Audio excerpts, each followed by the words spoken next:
ಕಾಂಗ್ರೆಸ್ ಸಮಾವೇಶದ ಉದ್ಘಾಟನೆ ಆಗ್ತಾ ಇದೆ. ಮೈಸೂರಿನಿಂದ ನೇರ ದೃಶ್ಯಾವಳಿಗಳನ್ನು ನಾವು ನೋಡ್ತಾ ಇದ್ದೀವಿ.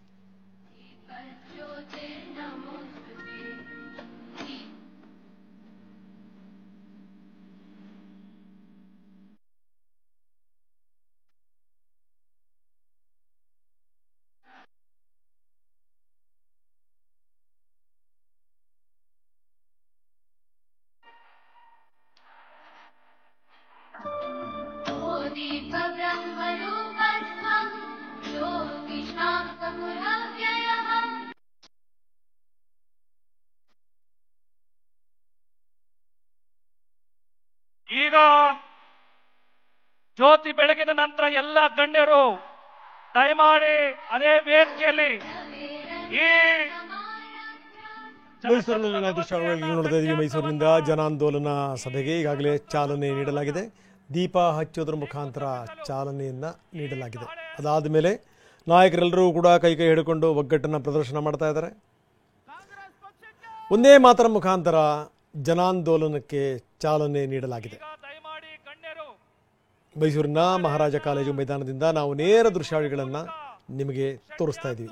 ಈ ಸರ್ಕಾರದ ವಿರುದ್ಧ ಷಡ್ಯಂತ್ರ ಮಾಡುತ್ತಿರುವ ಜನರ ವಿರುದ್ಧ ಜನಾಂದೋಲನಕ್ಕೆ ಈ ಕಹಳೆಯನ್ನ ಊದೋದ್ರ ಮೂಲಕ ಜನಾಂದೋಲನ ಅಧಿಕೃತಗೊಳಿಸಬೇಕು ಅಂತ ವಿನಂತಿ ಮಾಡ್ತೀನಿ. ಈಗ ಸೌಂಡ್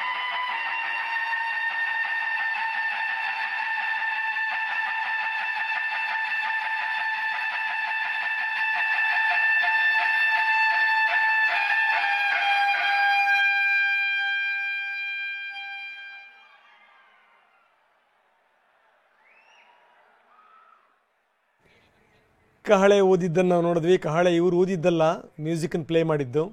ಯಾಕಂದರೆ ಕಹಳೆ ಊದ್ತಾನೆ ಇವರಿಗೆ ನಗು ಬಂದ್ಬಿಡ್ತು. ಅಂದರೆ ಇದಕ್ಕಿಂತ ಇವ್ರು ಊದೋದಕ್ಕಿಂತ ಜೋರಾಗಿ ಮೊಳಗ್ತು ಕಹಳೆ.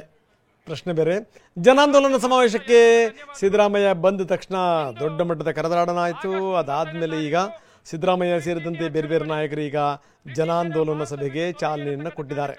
ಈ ಮುಖಾಂತರ ಸಮಾವೇಶಕ್ಕೆ ಚಾಲನೆ ಸಿಕ್ಕಿದೆ. ಒಂದೇ ಮಾತರಂ ಗೀತೆ ಹಾಡೋದ್ರ ಮುಖಾಂತರ ಸಮಾರಂಭಕ್ಕೆ ಚಾಲನೆಯನ್ನು ನೀಡಲಾಗಿದೆ. ಮೈಸೂರಿನಿಂದ ನಾವು ನೇರ ದೃಶ್ಯಗಳನ್ನು ನೋಡ್ತಾ ಇದ್ದೀವಿ. ದೊಡ್ಡ ಪ್ರಮಾಣದಲ್ಲಿ ನಾಯಕರು ಜಮಾಯಿಸಿದ್ದಾರೆ, ದೊಡ್ಡ ಪ್ರಮಾಣದಲ್ಲಿ ಕಾರ್ಯಕರ್ತರು ಕೂಡ ಜಮಾಯಿಸಿದ್ದಾರೆ. ಅಂದಾಜು 1,00,000 ಜನ ಸೇರಿಸಬೇಕು ಅನ್ನುವಂಥ ಉದ್ದೇಶ ಇತ್ತು. ಈ ಮುಖಾಂತರ BJP ಮತ್ತು JDSನ ಪಾದಯಾತ್ರೆ ಇದೆಯಲ್ಲ, ಆ ಪಾದಯಾತ್ರೆಗೆ ಟಕ್ಕರ್ ಕೊಡೋದು ಹೇಗೆ ಅಂತಂದರೆ ಹೆಚ್ಚೆಚ್ಚು ಜನರನ್ನು ಸೇರಿಸೋದ್ರ ಮುಖಾಂತರ ಅನ್ನುವಂಥ ಒಂದು ಮನೋಭಾವನೆ. ಹೀಗಾಗಿ ಮೂರು ವೇದಿಕೆಗಳನ್ನು ರೆಡಿ ಮಾಡಲಾಗಿದೆ. ಮೂರು ವೇದಿಕೆಗಳು. ದೊಡ್ಡ ವೇದಿಕೆಯಲ್ಲಿ ದೊಡ್ಡ ಪ್ರಮಾಣದಲ್ಲೇ ನಾಯಕರು ಕೂತ್ಕೊಂಡಿದ್ದಾರೆ. ಇನ್ನು ಅಕ್ಕಪಕ್ಕ 2 ವೇದಿಕೆಗಳು ಕೂಡ ಇವೆ. ನಾವು ತೋರಿಸ್ತಾ ಇದ್ದೀವಿ ನೇರ ದೃಶ್ಯಗಳನ್ನು. ಕಾಂಗ್ರೆಸ್ ಜನಾಂದೋಲನ ಸಮಾವೇಶಕ್ಕೆ ಈಗ ಚಾಲನೆ ಸಿಕ್ಕಿದೆ. ಜ್ಯೋತಿ ಬೆಳಗಿಸೋದ್ರ ಮುಖಾಂತರ ಚಾಲನೆಯನ್ನು ಕೊಡಲಾಗಿದೆ. ಸಮಾವೇಶದಲ್ಲಿ ರಾಜ್ಯ ಕಾಂಗ್ರೆಸ್ ಉಸ್ತುವಾರಿ ನಾಯಕ ರಣದೀಪ್ ಸಿಂಗ್ ಸುರ್ಜೇವಾಲಾ ಇದ್ದಾರೆ, CM ಇದ್ದಾರೆ, DCM ಇದ್ದಾರೆ. ಸಂಬಂಧಪಟ್ಟಂಥ ಈ ಮಂತ್ರಿಗಳ ಸಮುದಾಯ ಪೂರ್ತಿ ಆ ಮಂತ್ರಿಗಳ ಸಮೂಹ ಇದೆ. ಜೊತೆಗೆ ಶಾಸಕರುಗಳಿದ್ದಾರೆ, ದೊಡ್ಡ ಮಟ್ಟದಲ್ಲಿ ಕಾರ್ಯಕರ್ತರು ಕೂಡ ಇದ್ದಾರೆ. ಈ ಚಳುವಳಿಯ ಹೆಗ್ಗಳಿಕೆ ಕರ್ನಾಟಕದ ಶಿವಮೊಗ್ಗ ಜಿಲ್ಲೆಯ ಶಿಕಾರಿಪುರ ತಾಲೂಕಿನ ಈಸೂರು ಗ್ರಾಮದಲ್ಲಿ ಆಗಸ್ಟ್ 9ರಂದು ಭಾರತ ಬಿಟ್ಟು ತೊಲಗಿ ಎಂಬ ಘೋಷಣೆ ಪ್ರತಿಧ್ವನಿಸಿತ್ತು. ಬ್ರಿಟಿಷರು ಮತ್ತು ಸ್ವಾತಂತ್ರ್ಯ ಹೋರಾಟಗಾರರ ನಡುವೆ ಘರ್ಷಣೆ ನಡೆಯಿತು. ಈ ಹೋರಾಟ ವಿಕೋಪಕ್ಕೆ ತಿರುಗಿ ಹೋರಾಟದಲ್ಲಿ ಭಾಗಿಯಾಗಿದ್ದ ಹಲವು ನಾಯಕರನ್ನು ಜೀವಂತವಾಗಿ ಸುಟ್ಟು ಹಾಕಲಾಯಿತು. ಹೀಗೆ ಈ ಚಳುವಳಿಯನ್ನು ಬ್ರಿಟಿಷ್ ಸರ್ಕಾರವು ಹಿಂಸಾತ್ಮಕ ರೀತಿಯಲ್ಲಿ ಹತ್ತಿಕ್ಕಿತು. ಸುಮಾರು 1,00,000 ಜನರನ್ನು ಬಂಧಿಸಲಾಯಿತು. ಜನರ ಮೇಲೆ ಲಾಠಿ ಪ್ರಹಾರ ಮಾಡಲಾಯಿತು. ಭಾರತದಲ್ಲಿ ನಡೆಯುತ್ತಿದ್ದ ಹೋರಾಟವು ಕಾಂಗ್ರೆಸ್ ಬೆಳೆದು ಬಂದಂತ ಹಾದಿ, ಇದಕ್ಕೆ ಸಂಬಂಧಪಟ್ಟಂಗೆ ವಿವರಗಳನ್ನು ಕೂಡ ಪ್ರಾತ್ಯಕ್ಷಿಕೆಯನ್ನು ಕೂಡ ತೋರಿಸಲಾಗ್ತಾ ಇದೆ.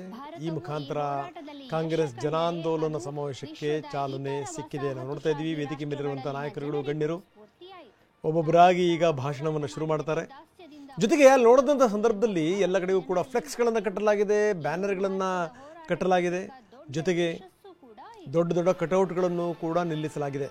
ಈ ಬಾರಿಯ ಫ್ಲೆಕ್ಸು ಮತ್ತು ಬ್ಯಾನರ್ನಲ್ಲಿ ಈ JDSನವರ ಅಕ್ರಮಗಳೇನೇನು, ಭ್ರಷ್ಟಾಚಾರಗಳೇನೇನು, ದೇವೇಗೌಡರ ಕುಟುಂಬದ ವಿವರಗಳೇನೇನು, ಆಸ್ತಿ ವಿವರಗಳು, ಈ ರೀತಿ ಎಲ್ಲ ಸಂಗತಿಗಳನ್ನು ಕೂಡ ನಮೂದಿಸಲಾಗಿದೆ.